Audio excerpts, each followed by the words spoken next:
New Year's Eve Ghost Stories, Part 3 of 8, and Between Master and Disciples, given in English on December 31st, 2020.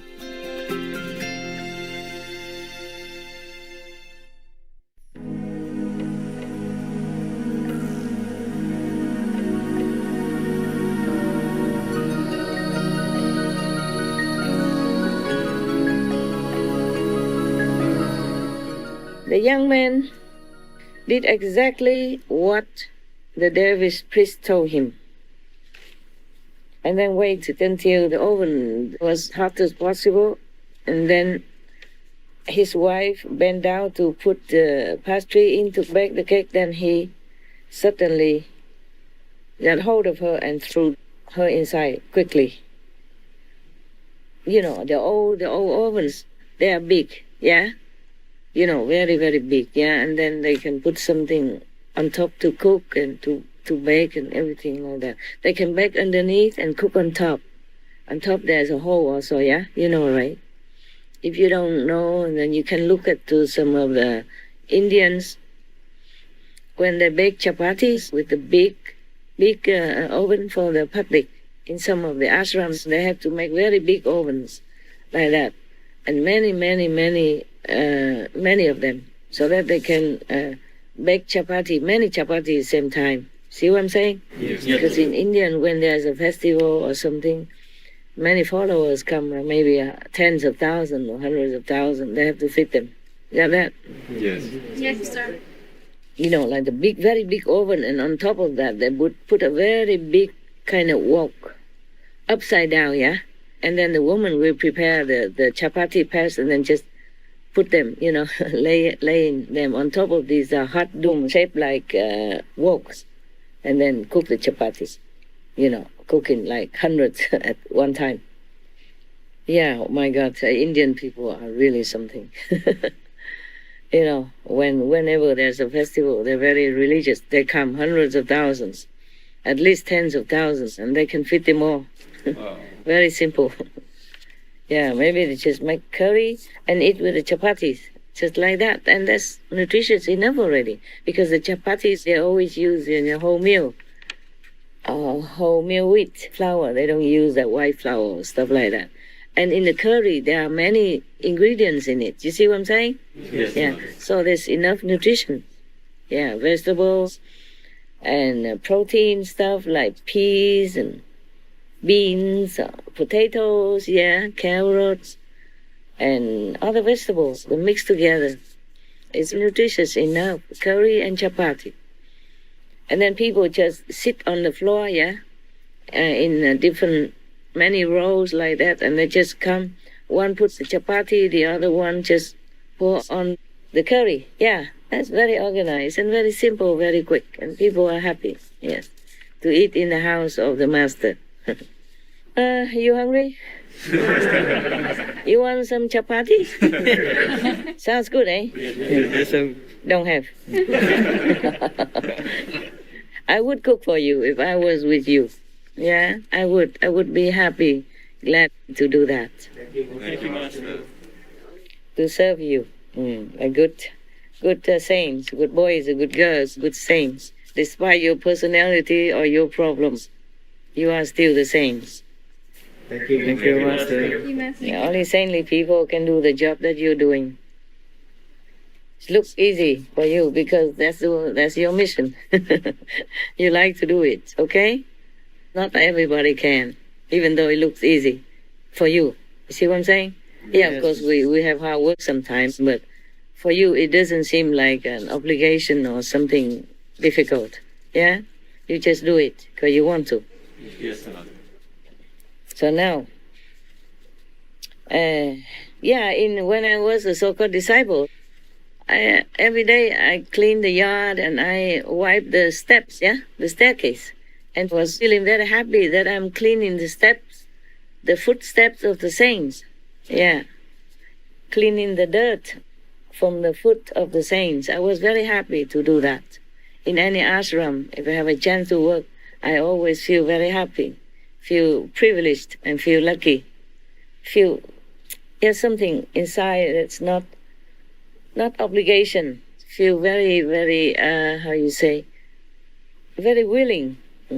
Do it with love, and with appreciation. Yes. Now we go to India. This is from Egypt, and we went all the way to India, and now we come back to you. Right. And that's that. He sealed the door, yeah? So the next morning, the dervish came. The dervish came back to his house, and then they opened the oven, yeah?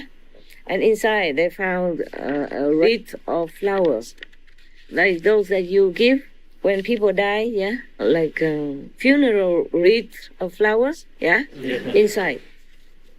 But it's all in gold. It's all in gold. Yeah. So the dervish picked up this wreath of flowers, and then from that wreath of flowers dropped down one flower. Yeah. And that used to be the little finger of the beautiful girl, yeah, the snake. When she's a beautiful girl, that was her little finger. So the dervish picked that flower and gave it to the man for souvenir. I don't know if he wants to remember that, but probably that's what she wants to give to him. And then the dervish left. He took the rest of the flowers with him. That's it. That's the end of the story.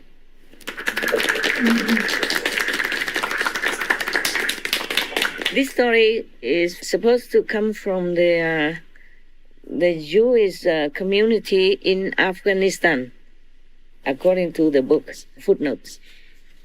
So it's not all from Jerusalem, yeah? Okay, it's not. Because the Jewish people, they did not have a country before, yeah? They are all over the planet. Anyway, the story is finished. So, any questions? Any questions? No, Master. No, Master. No, okay. Actually, in many countries, they liken a woman to the snake or the tiger, because women are too dangerous for men. But I'm thinking the opposite, yeah? Look at the men, they don't have to do makeup or anything, and the woman always a gaga over them. And the woman has to wear high heels, put makeup on, dye the hair like me, and still nobody is here. Still no men around. I wonder what else do I have to do.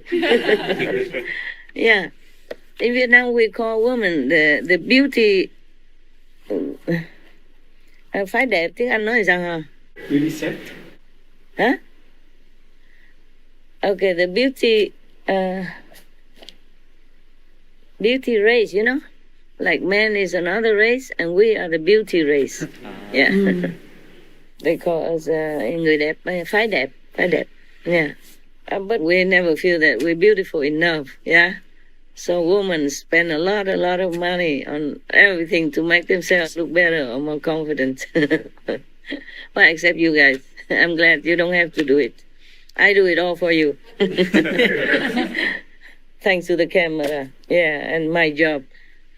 Anyway, in some of the Vietnamese books, they also tell many stories about snakes and stuff like that. And also the snakes as women, as beautiful, charming women, went into our folklore, into our theater, our poetry and literature, stories, many things. So we women are famous, nah? Yeah. No matter what we call us, snakes or tigers, whatever, yeah? Men still like women a lot, no matter what, snake or not. Because in one of the stories I read before, the man doesn't want to listen to the monk, and kill the snake.